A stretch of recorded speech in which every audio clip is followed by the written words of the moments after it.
السلام عليكم وأهلا بكم في قناة رامان. بما أن هذا هو الفيديو الأول في الشهر الفضيل أعاده الله علينا وعليكم بالخير واليمن والبركات، رأيت أن أقترح عليكم في هذا الفيديو القصير بعض الكتب التي من الجيد أن يقرأها المرء في شهر رمضان.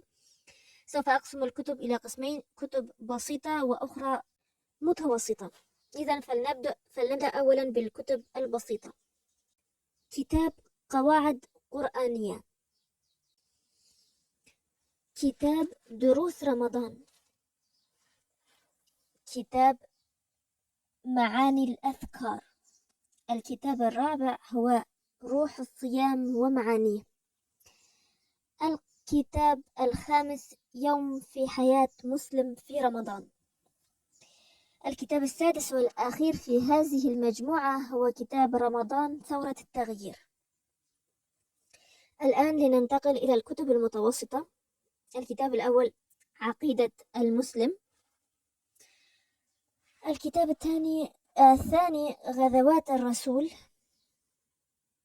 الكتاب الثالث قصص الصحابة والصالحين.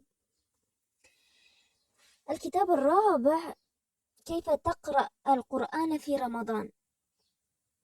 الكتاب الخامس مواعظ الصحابة. السادس اسمه هنيئا لمن عرف ربه. السابع مع النبي في رمضان. أما الكتاب الثامن والأخير هو المشوق إلى القرآن. لن أطيل اليوم عليكم وأنتم صائمون. هذا هو فيديو اليوم، وإلى أن ألقاكم في فيديو آخر. لا تنسوا ابغوا الخير للغير، لأن ما يصيبهم من خير لا ينقص من رزقكم شيئا. والسلام.